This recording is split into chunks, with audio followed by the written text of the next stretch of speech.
संक्रामक संबंध, transitive relation.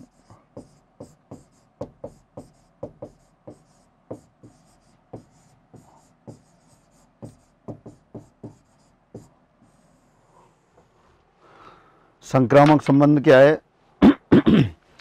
समुच्चय ए पर परिभाषित संबंध आर संक्रामक संबंध कहलाता है यदि आर द्वारा स्मॉल अवयव ए, कैपिटल ए का स्मॉल अवयव ए रिलेटेड टू बी और बी रिलेटेड टू सी होने पर ए रिलेटेड टू सी हो।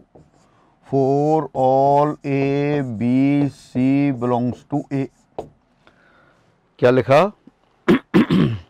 Relation R defined on set A is said to be the transitive relation if A related to B and B related to C implies A related to C. समुच्चय A पर परिभाषित संबंध R संक्रामक संबंध कहलाता है यदि समुच्चय कैपिटल A के तीन अवयव A B C के लिए A B से संबंधित हो और B C से संबंधित होने पर A C से संबंधित हो। कल अपन ने कुछ एग्जाम्पल लिखे थे और तब पूछा गया था कौन कौन से संक्रामक हैं। एक दो संक्रामक रिजल्ट ऐसे थे कि वो थोड़ा डाइजेस्ट नहीं हो रहे थे, संक्रामक हैं या नहीं है, संक्रामक होते हुए भी नहीं। तो उसके लिए अपन एक छोटा दूसरी तरह से रिलेट करते हैं।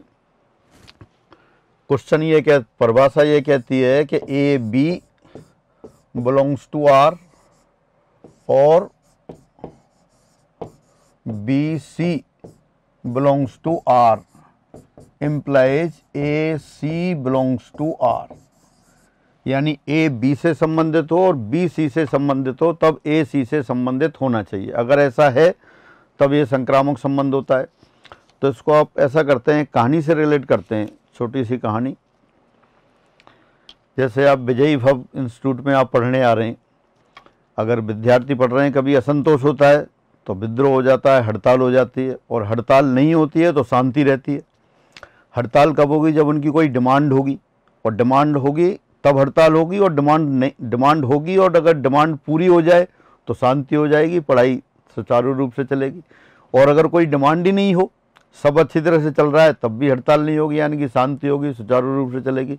शांति का मतलब संक्रामक। अब संक्रामक कैसे? अपन ये देखते हैं कि मांग कैसे, जैसा आप ये समझ सकते हैं कि ए बी से संबंधित है, बी सी से संबंधित है, तब ए सी होना चाहिए।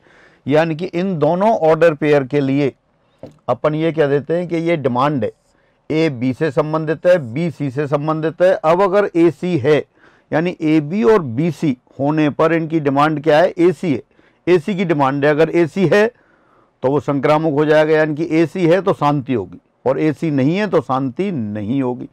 दोबारा से, ए बी से संबंधित है, बी सी से संबंधित है, तब इनकी डिमांड है कि ए सी होना चाहिए। अगर ए सी है तो संक्रामक हो जाएगा, यानी कि शांति हो जाएगी, पढ़ाई सुचारू रूप से चलेगी। अब अपन ये देखते हैं कि डिमांड डेवलप कैसे कैसे होंगी। ए बी और बी सी, यानी कि दो कृमित युग्म है, पहला कृमित युग्म ए बी, दूसरा कृमित युग्म बी सी। अगर पहले कृमित युग्म का दूसरा अवयव दूसरे कृमित युग्म के पहले अवयव के बराबर है तो डिमांड डेवलप होगी। और डिमांड कौन सी होगी? पहले कृमित युग्म का पहला अवयव और दूसरे कृमित युग्म के दूसरे अवयव को मिलकर जो कृमित युग्म बनेगा वो डिमांड होगी। तो पहले तो अपन ये देखते हैं कि इसमें डिमांड कौन कौन सी बन रही है। आप इसमें बताएंगे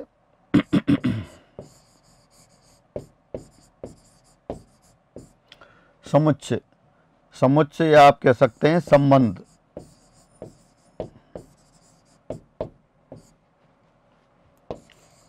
R1 A, B, B, C की डिमांड, डिमांड या आप कह सकते हो मांग। इसकी डिमांड क्या है? ए सी है। देखा आपने, ए बी से संबंधित है, बी सी से संबंधित है।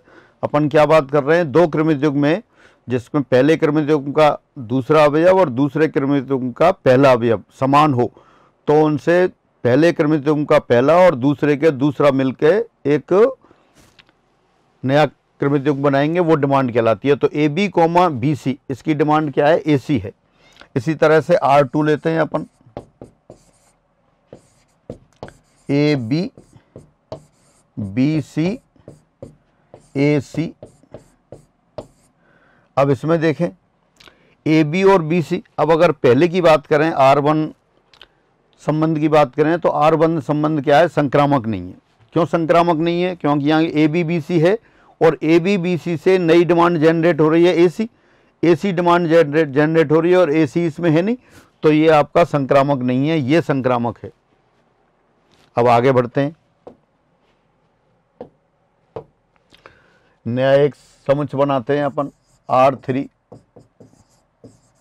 ए बी,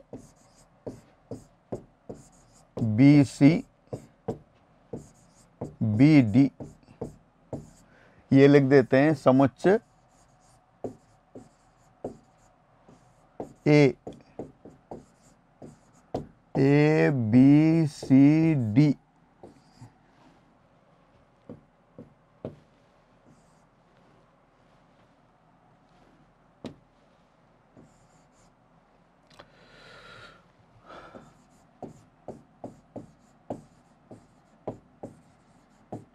इधर रखें, पहले दो संबंध लिख दिए थे आपको R1 R2। R1 R2 कौन से थे वो देखें। R1 था आपके पास A, B and B, C, और इसकी डिमांड देख रहे थे AC है, और चूंकि मांग पूरी नहीं हो रही थी इसलिए संक्रामक नहीं है। अब यहाँ देख रहे थे AB, BC और AC। AB और BC से डिमांड क्या क्रिएट हो रही है? अगर इसकी देखें AB और BC, इसकी डिमांड AC क्रिएट हो रही थी, और AB AC से कोई मांग क्रिएट नहीं होगी क्योंकि A का पहले क्रमिक युग्म का दूसरा अवयव B है, यहाँ पहला अवयव A है। AC और AB से भी कोई डिमांड क्रिएट नहीं हो रही, AC और BC से भी नहीं हो रही, तो इसमें डिमांड AC आ रही थी और AC इसमें दे रखा है, तो ये संक्रामक संबंध हो गया था। अब आगे देखते हैं, ये आपने लिख दिया समुच्चय ABCD पर, ये R3 लिख दिया। R4 लिखते हैं AA, ABCD। अब पहले इसकी डिमांड देखते हैं, इसकी डिमांड क्या क्या है। AB दे रखा है, BC दे रखा है, तो पहले क्रमिक युग्म का दूसरा अवयव B और दूसरे का पहला अवयव B, तो AC होना चाहिए। इसकी डिमांड AC है। AB और BD दे रखा है, इसकी डिमांड AD भी है। और देखें BC, BD इनकी कोई डिमांड नहीं है। BD AB इसकी कोई डिमांड नहीं है। BD BC इसकी भी कोई डिमांड नहीं है। तो इसमें दो अवयवों की डिमांड है। अगर ये दोनों अवयव इसमें होते तो ये संक्रामक होता, इसमें नहीं है इसलिए संक्रामक नहीं है। दोबारा से परिभाषा क्या है? यदि किसी समुच्चय A पर परिभाषित संबंध R में A B से संबंधित है, B C से संबंधित है, तो AC होना चाहिए। इसको अपन कैसे कह रहे हैं कि AB और BC क्रमिक युग्मों की डिमांड क्रिएट कर रहे हैं, अपन मांग क्रिएट कर रहे हैं। तो मांग क्या है उसकी? AC। अगर AC उसमें होगा, मांग पूरी हो गई, मांग पूरी हो गई तो शांति हो जाएगी और वो संक्रामक होगा। यहाँ इसमें क्या है? AB BC BD, इसमें कौन कौन सी मांग क्रिएट हो रही है? AB और BC से AC क्रिएट हो रही है, AC इसमें नहीं है, मांग पूरी नहीं हो रही इसलिए संक्रामक नहीं है। AB और BD, इससे AD क्रिएट हो रही है, AD मांग उत्पन्न हो रही है, AD इसमें नहीं है तो मांग पूरी नहीं हो रही, संक्रामक नहीं है। दूसरे वाले में देखते हैं AA AB, AA है AB है तो AB होना चाहिए, AB इसमें है तो ये पूरा हो रहा है। AA और CD कोई मांग क्रिएट नहीं हो रही। देखिए AA और AB से कौन सी मांग क्रिएट हो रही है? AB उसमें पहले से ही है। AA और CD, इससे कौन सी मांग क्रिएट हो रही है? कोई मांग क्रिएट नहीं हो रही। ABCD, इससे कौन सी मांग क्रिएट हो रही है? कोई भी मांग क्रिएट नहीं हो रही। तो इसका मतलब ये यहाँ कोई भी मांग क्रिएट नहीं हो रही है, और जो मांग क्रिएट हो रही है वो पूरी हो रही है। पहला ऑर्डर पेयर AA, दूसरा ऑर्डर पेयर AB, तो पहले का दूसरा और दूसरे का पहला अवयव बराबर है इसलिए मांग क्रिएट हो रही है। कौन सी हो रही है? AB, और AB पहले से उसमें है, यानी कि मांग पूरी हो रही है। मांग पूरी हो रही है तो ये कैसा है? संक्रामक है। ये संक्रामक नहीं है। आपको देखना था AB से संबंधित हो, BC से संबंधित हो तो AC होना चाहिए। अपन इसको नए तरह से थोड़ा रिलेट कर लिया है कि AB और BC दोनों हों तो इनकी डिमांड ये है कि AC होना चाहिए। अगर AC है उसमें, डिमांड पूरी हो गई तो शांति हो जाएगी, यानी कि संबंध संक्रामक हो जाएगा। और अगर वो मांग पूरी नहीं हो रही है तो संक्रामक नहीं होगा। कई बार मांग ही नहीं होती। अब जैसे ये और एग्जाम्पल देखते हैं, R5 AA BB CD। अब यहां देखें, पहले AA से शुरू करते हैं, AA। अब A से कोई दूसरा क्रमिक युग्म शुरू नहीं हो रहा, इसका मतलब इसकी कोई मांग नहीं है, कि डिमांड, कोई भी डिमांड नहीं है। AA BB CD, A से शुरू हुआ, अब A से शुरू होने वाला कोई नहीं है। अगर A से शुरू होने वाला होता तो AA का पहला अवयव और उसका दूसरा अवयव लेके नई डिमांड बनती, डिमांड नहीं बन रही। BB, अब B से एंड हो रहा है लेकिन B से शुरू होने वाला कोई नहीं है, अब भी कोई डिमांड नहीं हो रही। CD, D से शुरू होने वाला कोई क्रमिक युग्म नहीं है, तो यहाँ भी कोई डिमांड शुरू नहीं हो रही। तो ये कैसा है, ये भी आपका संक्रामक संबंध हो गया। फिर देखते हैं R6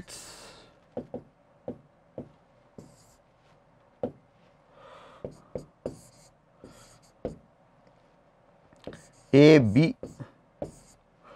अब यहां देखें, A B से संबंधित है, B किससे संबंधित है, और कोई ऑर्डर पेयर है ही नहीं, तो कोई भी मांग उत्पन्न नहीं हो रही।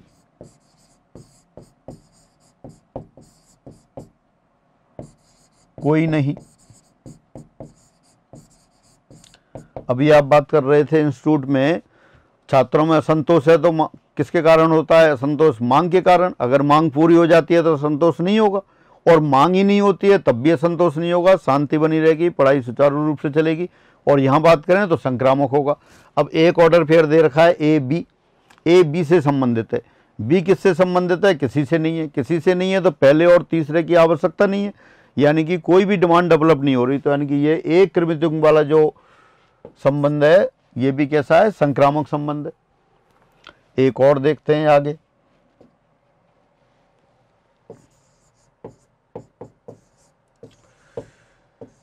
A, B, B, A, A, A।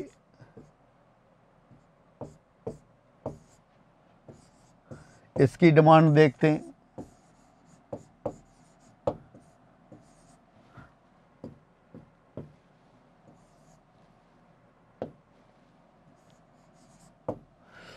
पहला A B से शुरू हो रहा है, A B एक क्रमिक युग्म में और दूसरा B A है, तो A B B A तो A A होना चाहिए।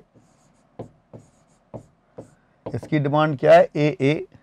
A B से है, B A हो गया, और यहाँ अब B A A A B A होना चाहिए, B A इसमें पहले से है। साथ साथ B A से संबंधित है, चूंकि B रिलेटेड टू A और A रिलेटेड टू B, इसलिए B B ये भी मांग होगी, ये भी डिमांड होगी। किसी भी ऑर्डर पेयर को पहले, किसी को भी बाद में लिख सकते हैं। क्रमिक युग्मों में अपन क्रमिक युग्म बदलने से कोई फर्क नहीं पड़ता, वो क्रम बदलने से समुच्चय में कोई फर्क नहीं पड़ता। जैसे आप लिखें A B C, ये बराबर है आपका B C A, ये बराबर है आपका C B A, किसी भी ऑर्डर में लिख दें। इसी तरह से R7, R7 को कैसे लिख सकते हैं आप? B, A, A, B, A, A। अब अगर इसकी डिमांड देखते हैं आप, B A से संबंधित है, A B से संबंधित है, तो क्या हो गया? B B हो गया। A B से, ये B A से संबंधित है, A B से संबंधित है, B A हो गई। A A से संबंधित है, A B से संबंधित है, A B हो गई। A B से संबंधित है, B A से संबंधित है, A A हो गई। चाहे ऊपर लिखा था वो लिख दें या ये लिख दें। तो B A है, A B है, B B होना चाहिए, लेकिन B B इसमें नहीं है, उसी को दोबारा लिख दिया है मैंने नीचे, यानी R7 ये कल क्वेश्चन लिखा था अपन ने, कहा था कल यानी पिछली क्लास में लिखा था, तब ये कहा था कि इसको डिस्कस करना है आपको, संक्रामक है या नहीं है। तो संक्रामक को कैसे अपन दोबारा एक्सप्लेन कर रहे हैं?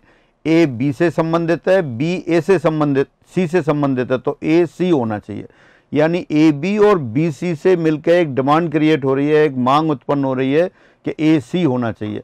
अगर मांग पूरी हो जाती है तो संक्रामक होगा, मांग पूरी नहीं होती है तो असंतोष होगा, संक्रामक नहीं होगा, शांति नहीं होगी, क्लास सुचारू रूप से नहीं चलेगी। अपन ने रिलेट कर लिया है कि जब वो एक इंस्टीट्यूट में कुछ स्टूडेंट पढ़ रहे हों, या तो कोई डिमांड नहीं हो तब शांति होगी, या डिमांड है तो वो पूरी होनी चाहिए तब शांति होगी, और शांति होगी तो सुचारू रूप से कार्यक्रम चलेगा, यानी संबंध आपका संक्रामक हो जाएगा। यानी ए बी और बी सी हैं तो ए सी होना चाहिए, कहीं ये फेल नहीं होना चाहिए। मांग पूरी होना फेल हो गई तो असंतोष होगा और संक्रामक नहीं होगा। तो यहाँ अपन देख रहे थे क्वेश्चन में A B B A 3 order pair हैं। ए बी और बी ए से डिमांड बनी आपकी ए बी और बी ए से ए, फिर बी ए और ए बी ए और ए इससे बने आपका बी ए, फिर आपका ए बी रिवर्स ऑर्डर में लिख दें, ये बी ए और ए बी उससे बी बनी, और फिर यहाँ से बी ए और ए बी इससे आपका ए बी भी बन रही थी। तो ए बी तो अपन उसमें था, लेकिन ये बी बी जो था ये इसमें नहीं है, बी बी डिमांड है। नीचे भी लिखा अपन ने बी ए से संबंधित है, ए बी से संबंधित है, तो बी बी होना चाहिए। तो इसकी ये जो डिमांड है बी कॉमा बी ये पूरी नहीं हो रही, और ये पूरी ना होने के कारण R7 संक्रामक संबंध नहीं है। कल अपन ने ये लिखा था संक्रामक संबंध, पूछा था संक्रामक है या नहीं है, तो मैं समझता हूँ अब ये समझ में आ रहा होगा कि ये संक्रामक नहीं है। क्यों नहीं है? क्योंकि बी कॉमा बी इसमें नहीं है। और एक क्रमिक युग्म वाला लिखा था ए बी, एक ही क्रमिक युग्म में, उसमें तो उससे कोई मांग ही क्रिएट नहीं हो रही। मांग क्रिएट नहीं हो रही तो पूरी करने की आवश्यकता ही नहीं है। आवश्यकता नहीं है तो वो शांति बनी हुई और रिलेशन कैसा है? संक्रामक हो गया। और देखते हैं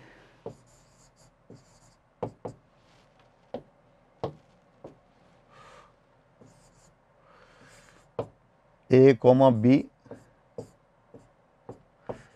बी कॉमा सी, सी कॉमा ए कॉमा सी। अब यहां देखते हैं कौन कौन सी मांग क्रिएट हो रही हैं।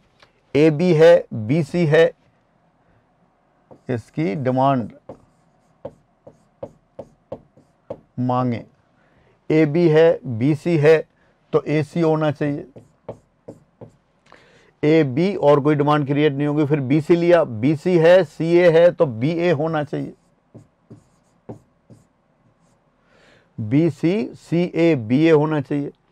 फिर और सी से कोई स्टार्ट नहीं हो रहा, सी ए है, ए सी है, सी होना चाहिए। सी ए बी, सी बी होना चाहिए।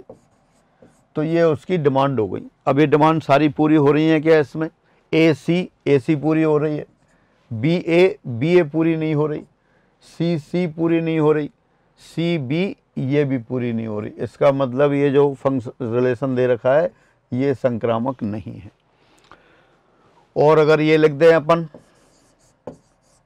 फाई,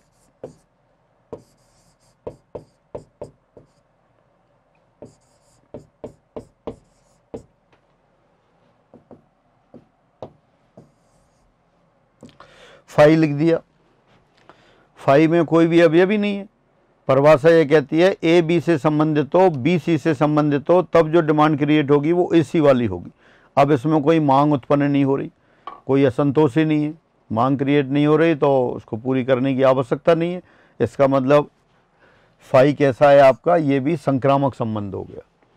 फिर ए क्रॉस ए लेते हैं। ए क्रॉस ए में तो सभी संभव क्रमित होंगे, तो कोई भी बना लो, सभी मांग पूरी होंगी। जैसे ए बी है, बी डी है, तो ए डी होना चाहिए, ए डी उसमें है। जो भी संभव क्रमित जो होंगे सारे हैं, यानी सभी डिमांड पूरी होंगी। सभी डिमांड पूरी होंगी तो ये सार्वत्रिक समुच्चय, तो सार्वत्रिक संबंध है, ये भी क्या होगा? संक्रामक संबंध होगा। फाई भी संक्रामक संबंध होगा, ए क्रॉस ए ये भी संक्रामक संबंध होगा। फाई सबसे छोटा और ए क्रॉस ए सबसे बड़ा। तो इस तरह से आपने देखा कि संक्रामक संबंध। कुछ मानक संक्रामक संबंध लिख देते हैं। कल अपन ने पढ़े थे रेखाओं के समुच्चय में समांतर होने का संबंध। L1 L2 के समांतर है, L2 L3 के समांतर है, तो इसका मतलब क्या होगा, L1 L3 के समांतर होगी। यानी रेखाओं के समुच्चय में समांतर होने का संबंध संक्रामक होता है। त्रिभुजों के समुच्चय में समरूप होने का संबंध, एक त्रिभुज दूसरे त्रिभुज के समरूप है, दूसरा त्रिभुज तीसरे त्रिभुज के समरूप है, तो पहला त्रिभुज तीसरे त्रिभुज के समरूप होगा। यानी समरूप होने वाला जो संबंध था त्रिभुजों में, समरूप होने वाला, समरूपता का संबंध, सिमिलरिटी का संबंध,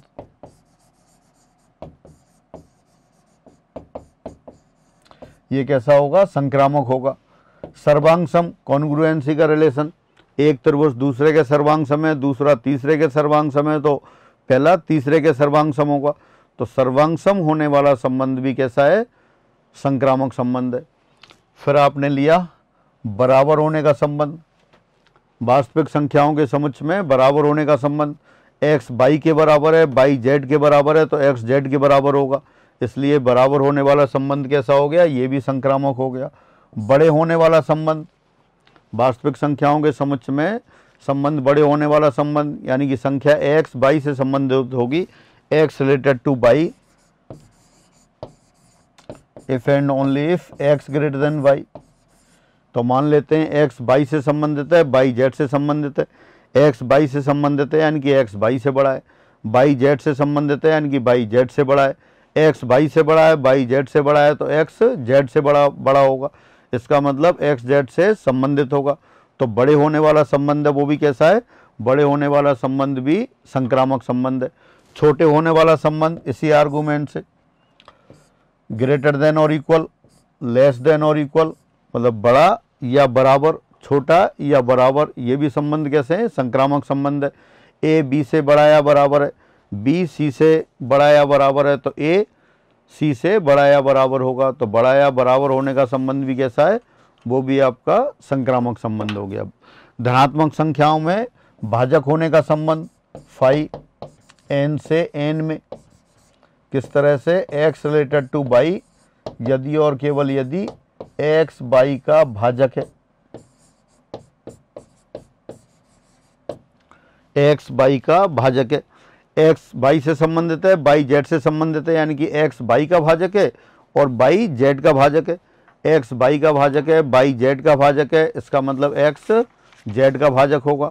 x z का भाजक होगा तो क्या होगा, x z से संबंधित हो गया, और x z से संबंधित हो गया तो ये संक्रामक हो गया। तो ये रिजल्ट आप सीधे सीधे याद रखेंगे, x y से संबंधित है, y z से संबंधित है, तो x z से संबंधित हो तो ये संक्रामक हो जाता है। तो ये संक्रामक संबंध की बात हुई। अब कुछ मैं आपको एक फिर दोबारा से एक ये क्वेश्चन लिखता हूँ, वो क्वेश्चन आप घर पे डिस्कस करेंगे।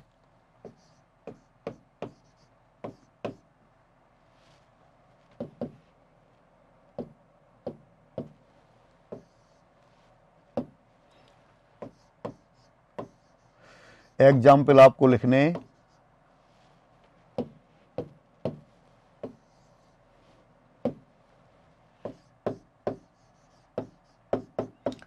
ऐसे संबंध के तीन तीन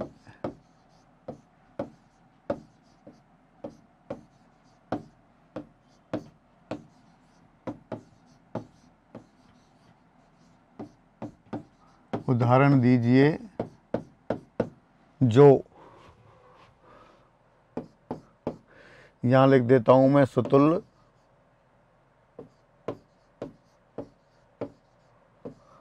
यहां लिख देता हूं सममित, और यहां लिख देता हूं संक्रामक।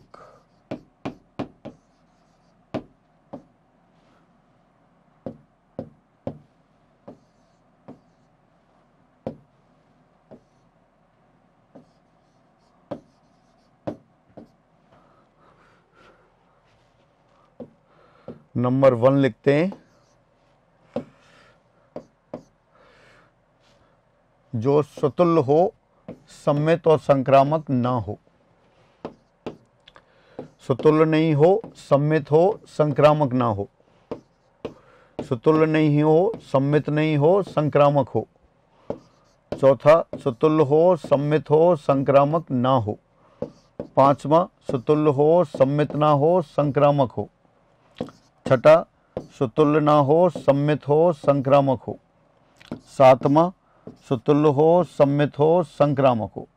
इन सभी के तीन तीन एग्जाम्पल देने हैं आपको, तो इनको आप एग्जाम्पल लिख देंगे। नंबर से भी लिख सकते हैं और बाकी भाषा में भी लिख सकते हैं। भाषा में जैसे रेखाओं के समुच्चय में लंबवत होने का संबंध है, तो कोई भी रेखा अपने आप के लंबवत नहीं होती। अपन ने एग्जाम्पल लिया था और थोड़ा मॉडिफिकेशन, समतलीय रेखाओं के समुच्चय में लंबवत होने का संबंध, तो कोई भी रेखा अपने आप के लंबवत नहीं होती है, यानी कि वो सुतुल्य नहीं है। यदि रेखा L1 रेखा L2 के लंबवत है तो L2 L1 की लंबवत होगी, यानी कि ये सममित हो गया। L1 L2 के लंबवत है, L2 L3 के लंबवत है, तब L1 L3 के समांतर हो जाएगी। देखें, ये लाइन हो गई आपकी L1, ये लाइन हो गई आपकी L2, ये लाइन हो गई आपकी L3, ये L2 है। L1 L2 के लंबवत है, L2 L3 के लंबवत है, लेकिन L1 L3 के लंबवत नहीं है। तो लंबवत होने वाला संबंध क्या है? ये आपका संक्रामक नहीं है, सममित है। तो संक्रामक नहीं है, सममित है, तो इसका मतलब इसी तरह के आपको एग्जाम्पल और जगह से छांट के लिखने हैं आपको, ठीक है। अब एक दो कुछ रिजल्ट और देखते हैं अपन उन पे आधारित।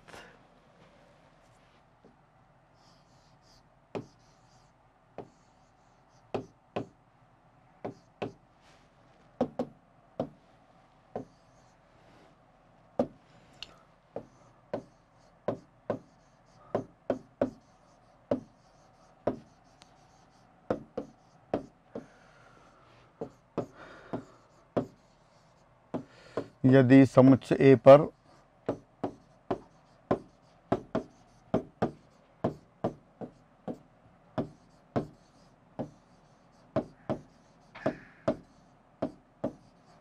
परिभाषित संबंध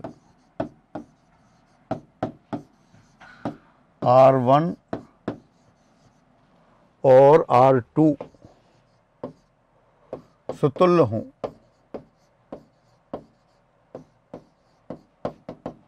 तब एक आपको देखना है number 1 R1 union R2, number 2 R1 intersection R2 और नंबर 3 R1 माइनस R2। यदि कोई समुच्चय ए है, इस पर दो संबंध परिभाषित हैं, R1 और R2। R1 और R2 दोनों सुतुल्य हैं, तब आपको चेक करना है कि R1 यूनियन R2, याद करना है ये, पहले अपन चेक कर लेते हैं, प्रूफ कर लेते हैं कि R1 यूनियन R2 सुतुल्य है या नहीं है, R1 इंटरसेक्शन R2 सुतुल्य है या नहीं है, R1 माइनस R2 सुतुल्य है या नहीं है। जो सुतुल्य है, अगर है तो उसको तो जनरल प्रूफ करना होता है, और जो नहीं है उसको एग्जाम्पल से प्रूफ कर लेते हैं। जैसे R1 यूनियन R2 है, अपन ले लेते हैं समुच्चय जो ए दे रखा है वो आपका कौन सा है, मान लेते हैं, माना सेट ए है A, B, C, और ये समुच्चय ए पर परिभाषित संबंध है R1 और R2। R1 सुतुल्य, R1 सुतुल्य तो उसमें A, भी होगा, B, भी होगा, C, भी होगा, और हो भी सकते हैं, नहीं भी हो सकते हैं। और R1 यूनियन R2, R2 भी सुतुल्य है, तो R2 में भी ये तीनों होंगे, तो इसका मतलब R1 यूनियन R2 में भी होंगे। दोबारा से, R1 समुच्चय ए पर परिभाषित सुतुल्य संबंध है। समुच्चय ए कौन सा है? इसमें तीन अवयव हैं, स्मॉल ए, स्मॉल बी, स्मॉल सी। सुतुल्य है तो प्रत्येक अवयव अपने आप से संबंधित होगा, ए से संबंधित होगा, बी से संबंधित होगा, सी से होगा, और भी हो भी सकते हैं, नहीं भी हो सकते हैं। तो इसका मतलब जब R1 में तीनों हैं तो R1 यूनियन R2 में भी होंगे निश्चित रूप से, तो इसका मतलब R1 यूनियन R2 सुतुल्य होगा।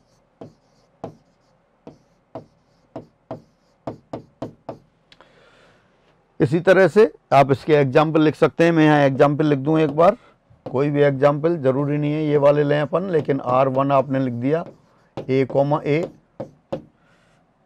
B, B, C, C, A, B, A, B।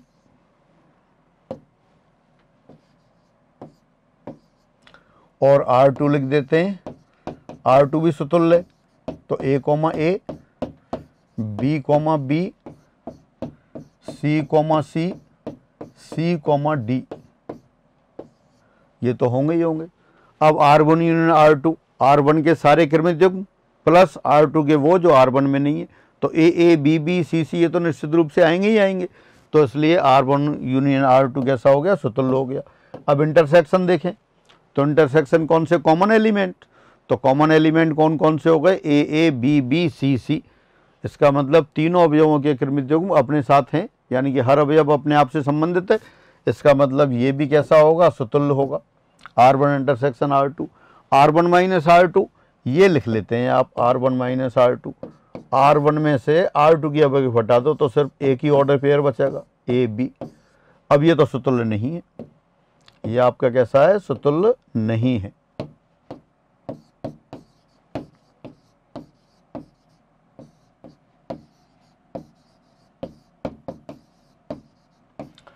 तो इस तरह से आप याद रखेंगे, यदि किसी समुच्चय A पर दो संबंध R1 और R2 सुतुल्य हों तो उनका यूनियन भी सुतुल्य होता है और इंटरसेक्शन भी सुतुल्य होता है, लेकिन R1 माइनस R2 सुतुल्य नहीं होते। अब दूसरी बात, वो सममित की बात करते हैं।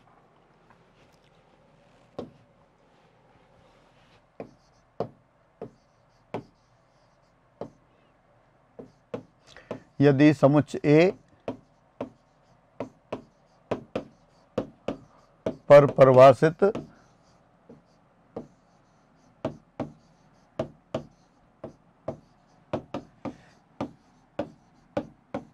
संबंध R1 और R2 हों, तब number 1 R1 union R2, number 2 R1 intersection R2। अब ये सुतुल्य वो सम्मित होंगे या नहीं होंगे, ये चेक करना है आपको दोबारा से।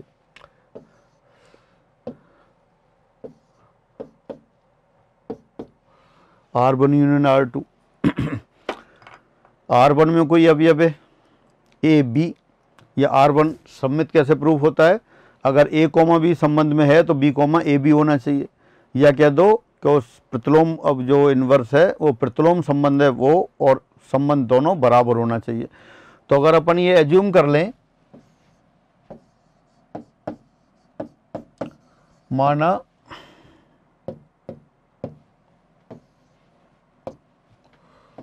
A, B belongs to R1 union R2, सम्मित प्रूफ करने के लिए क्या करना होगा, सम्मित प्रूफ करने के लिए करना होगा कि उस संबंध का कोई भी स्वैच्छिक अवयव, आर्बिट्ररी एलिमेंट A, B लिया आपने, A, B कोई भी अवयव, अगर B, A भी उसमें आ गया तो सम्मित हो जाएगा। सम्मित क्या होता है, अगर A, B से संबंधित है तो B, A से संबंधित होना चाहिए। आपको R यूनियन R2 सम्मित प्रूफ करना है या सम्मित चेक करना है, तो आप लेके चल रहे हैं कि A, B R1 union R2 का कोई अवयव है। अगर आप किसी तरह ये सिद्ध कर दें कि B, A भी इसका अवयव होगा तो सम्मित हो जाएगा, तो आप लेके चले। इसका मतलब A, B belongs to R1 या A, B belongs to R2। A, B R1 का अवयव है और A, B या फिर R2 का अवयव है।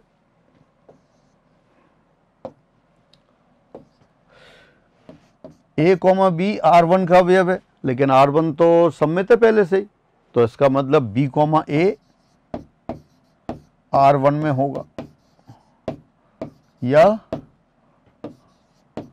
B, A R2 में होगा। ये क्यों लिख दिया, पहले से दे रखा है A, B सम्मित, वो R1 सम्मित है, R1 सम्मित है, तो A, B का प्रतिलोम अवयव, A, B का व्युत्क्रम अवयव B, A इसमें होगा। इसी तरह R2 भी दे रखा है आपको, सम्मित है, R2 सम्मित है, तो A, B अगर R2 में है तो B, A भी क्या होगा, B, A R2 में होगा। इसका मतलब B, A belongs to R1 union R2, यानी कि A, B कोई भी क्रमित युग्म R1 यूनियन R2 में है तो B, A भी होगा। तो इसका मतलब क्या है, R1 यूनियन R2 सममित है।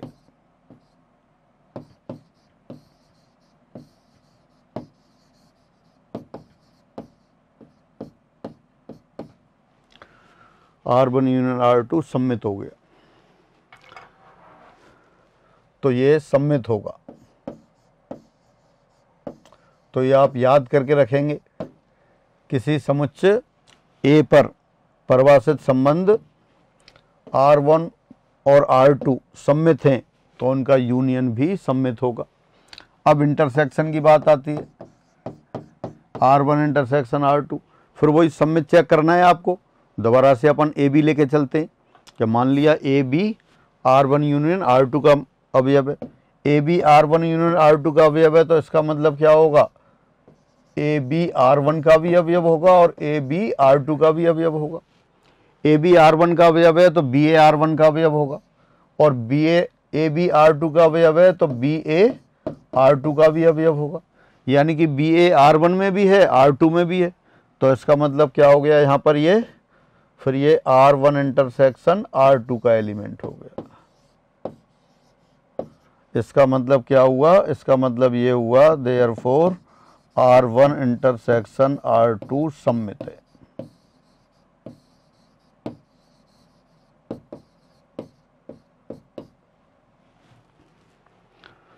R1, इसका मतलब ये है R1 और R2 दो सममित संबंध हों तो R1 यूनियन R2 और R1 इंटरसेक्शन R2 भी सममित होंगे।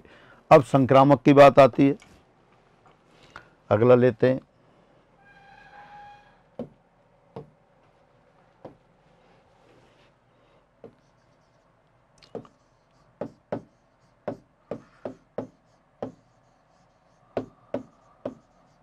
माना समुच्चय A,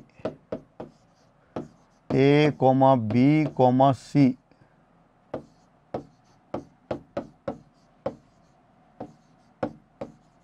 पर संबंध R1 व R2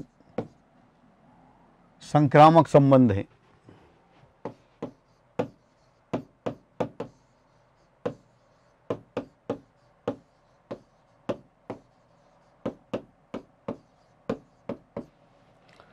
तब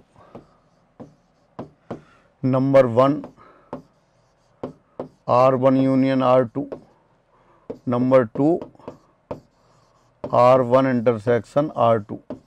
अब ये चेक करने हैं दोनों सममित हैं, वो संक्रामक हैं या नहीं है।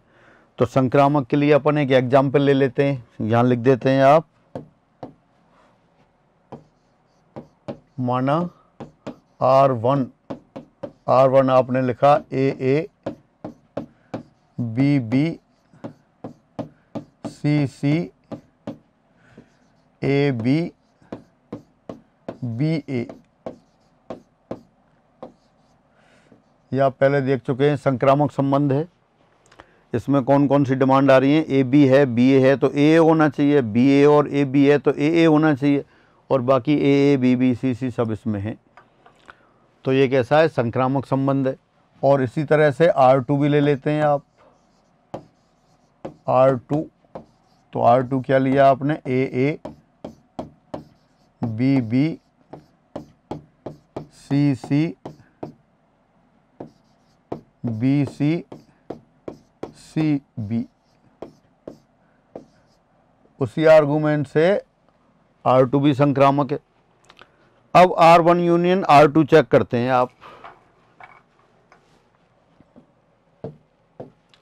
R1 यूनियन R2 किसके बराबर हो गया, देखिए A, B, B, C, C, A, B,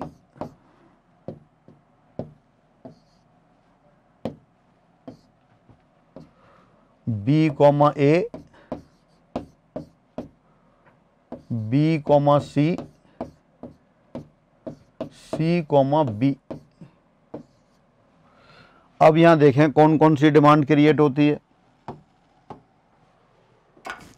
AA, BB, CC इनसे कोई डिमांड नहीं हो रही, AA और AB हो रही है, AB उसमें है। फिर यहाँ से AB, BA, AA है, AB, BC, AC एक डिमांड AC क्रिएट हो रही है और BC CB BA CA create हो रही है। अब इसमें ना तो AC दे रखा है ना CA दे रखा है, तो इसका मतलब ये संक्रामक नहीं है। संक्रामक के लिए क्या देखना होता है, यदि A B से संबंधित हो और B C से संबंधित हो तब A C से संबंधित होना चाहिए। इसमें ऐसा नहीं है, ऐसा नहीं है तो ये संक्रामक नहीं है। इसका मतलब किसी भी समुच्चय पर दो संबंध R1 और R2 परिभाषित हों और R1 और R2 दोनों संक्रामक हों तो R1 यूनियन R2 का संक्रामक होना आवश्यक नहीं है। स्पेशल केस में हो भी सकते हैं, उसके एग्जाम्पल भी दे सकते हैं आप यहाँ, वो एग्जाम्पल आप ढूंढेंगे। तो R1 और R2 दो संक्रामक हों तो जनरल ये है कि R1 यूनियन R2 संक्रामक नहीं होता। अब अगले वाला देखते हैं, R1 इंटरसेक्शन R2 ये संक्रामक है या नहीं है। तो मान लेते हैं आप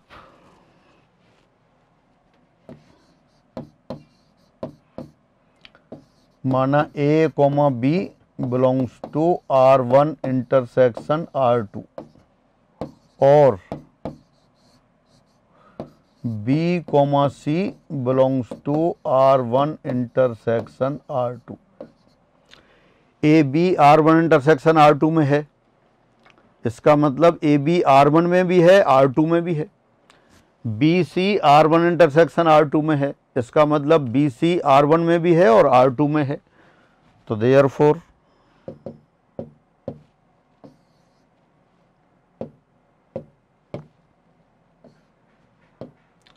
इसका मतलब क्या हो गया यहाँ, इसका मतलब ये हो गया A, B और B, C R1 में है एवं A, B और B, C R2 में है। दोबारा से देखें, क्या प्रूफ करना है आपको, क्या चेक करना है, R1 इंटरसेक्शन R2 संक्रामक है या नहीं है, ये चेक करना है। वो कैसे चेक करते हैं, AB R1 इंटरसेक्शन R2 में हो, BC R1 इंटरसेक्शन R2 में हो तो AC होना चाहिए। कौन से AB AC के लिए, AB BC के लिए, सभी के लिए। कोई भी स्वैच्छिक अवयव है, आर्बिट्ररी एलिमेंट है, तो R1 इंटरसेक्शन R2 के दो अवयव माने आपने AB और BC। AB जब R1 इंटरसेक्शन R2 का है तो AB R1 का भी होगा और R2 का भी होगा। BC R1 इंटरसेक्शन R2 का है तो BC R1 में भी होगा और R2 में भी होगा। तो AB BC दोनों R1 में भी हैं और R2 में भी हैं। R1 में AB और BC हैं और R1 संक्रामक है, R1 संक्रामक है, इसका मतलब AC भी R1 में है। और इसी आर्गुमेंट से AC R2 में है।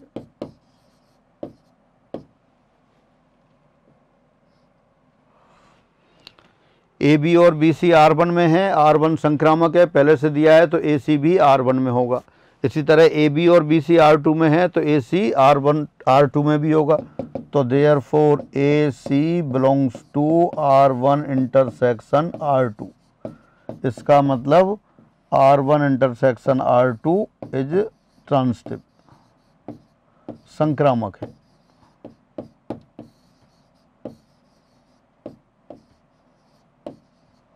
ये संक्रामक हो गया। तो ये आप यहाँ क्या लिख देंगे, यहाँ लिख देंगे आप ये संक्रामक है।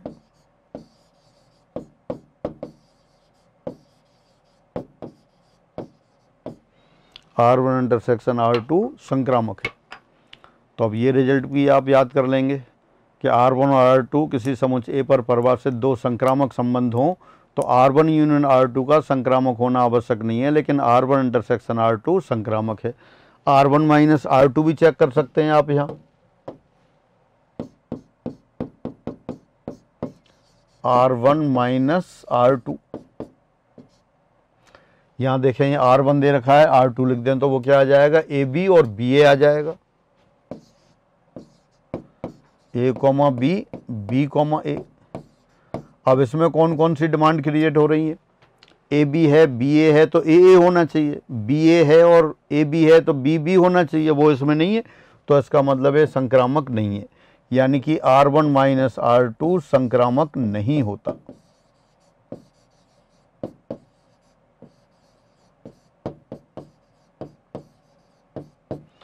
R1 और R2 दो संक्रामक संबंध हों तो R1 माइनस R2 का संक्रामक होना आवश्यक नहीं है। किसी स्पेशल केस में हो जाए तो अलग बात है, बाकी R1 माइनस R2 संक्रामक नहीं होता, व्यापक रूप से नहीं होता।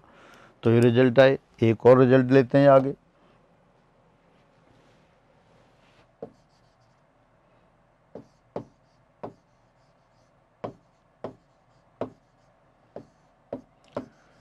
समुच्चय A पर परिभाषित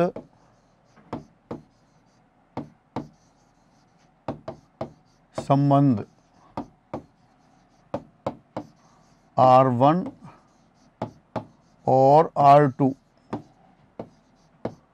दो तुल्यता संबंध हों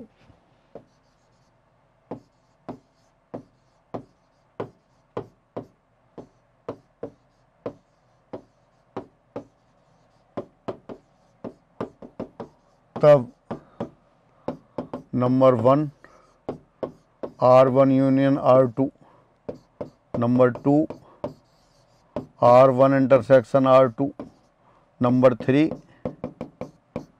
R1 minus R2।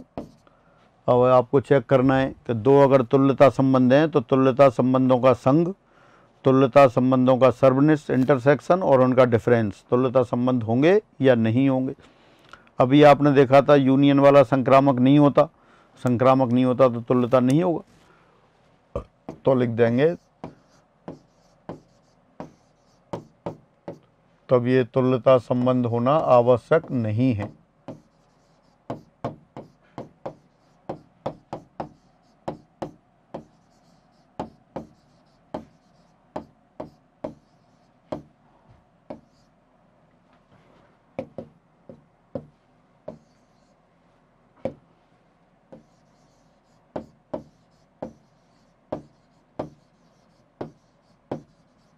If R1 and R2 are two equivalence relation on set A, then it is not necessary. Then R1 union R2 is also equivalence relation. R1 intersection R2 ये तुल्यता होगा, क्योंकि देखा था अपन ने दो सुतुल्य का इंटरसेक्शन भी सुतुल्य होता है, दो सम्मित का इंटरसेक्शन भी सम्मित होता है और दो संक्रामक का इंटरसेक्शन भी संक्रामक होता है, इसलिए ये नहीं होगा। अभी आपने देखा था संक्रामक नहीं है तो ये भी तुल्यता संबंध होना जरूरी नहीं है।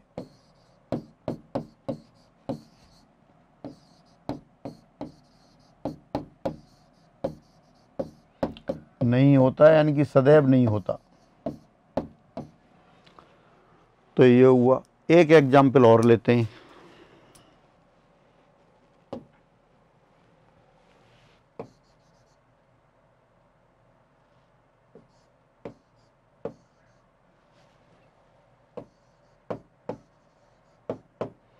संबंध R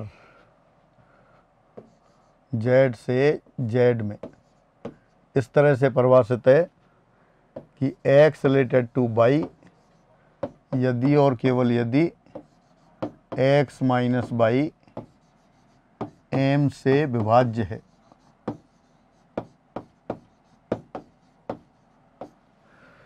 तब आपको चेक करना है ये सुतुल्य है या नहीं है, सम्मित है या नहीं है, संक्रामक है या नहीं है, और फाइनली तुल्यता है या नहीं है। तो सबसे पहले अपन देखते हैं सुतुल्य रिफ्लेक्सिव के लिए।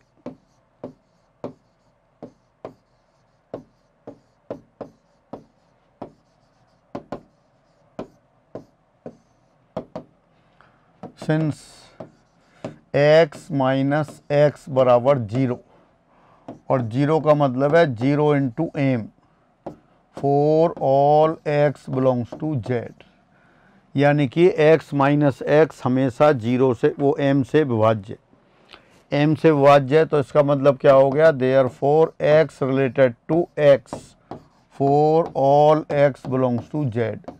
इसका मतलब r सुतुल्य है।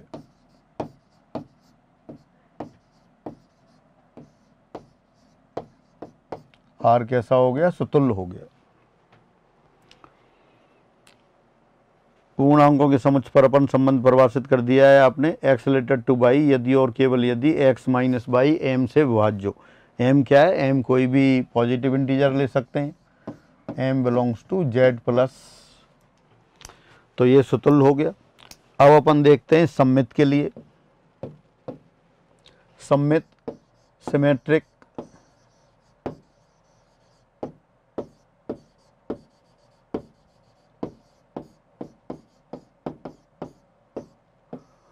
तो सिमेट्रिक के लिए क्या होगा, मान लेते हैं, माना x related to y, x related to y, it means x minus y m से विभाज्य है, इस डिविजिबल बाई m। मान लिया x माइनस y बराबर m टाइम्स k, इसका मतलब y minus x equal to m times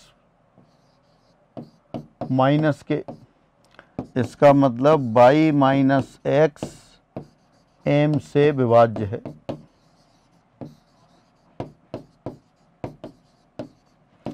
इसका मतलब y रिलेटेड टू x और इट मीन्स r सममित है।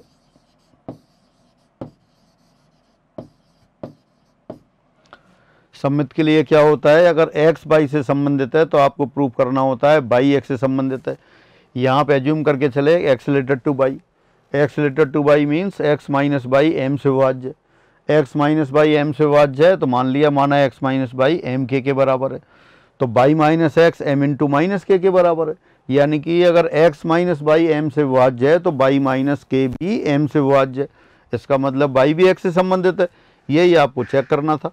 x y से संबंधित है तो y x से संबंधित हो गया, इसका मतलब r सममित हो गया। अब संक्रामक की बात करते हैं।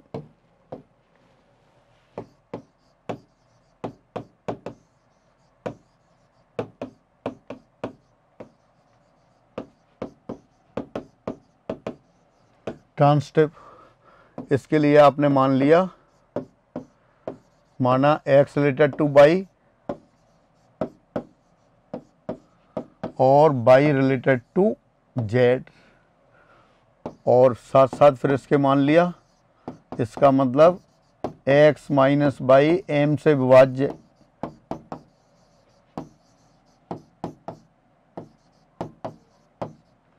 और साथ साथ y माइनस z ये भी m से विभाज्य।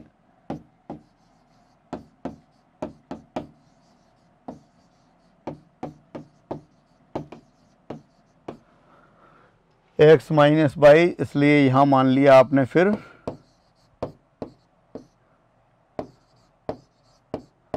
यहां माना कि x माइनस वाई बराबर m इंटू के है और y माइनस जेड बराबर m इंटू एल हो गया। x माइनस वाई m से विभाज्य तो m का भाग जाएगा, कितनी बार गया, k बार गया। y माइनस जेड m से विभाज्य तो m का भाग l बार गया। अब आपको चेक करना है कि x z से संबंधित है या नहीं, यानी x माइनस जेड m से विभाज्य है या नहीं। x माइनस जेड को लिखा आपने x minus y plus y minus z, ये हो गया m इंटू के और ये हो गया m into L. This implies m times k plus L. तो इसका मतलब x माइनस जेड m से विभाज्य है।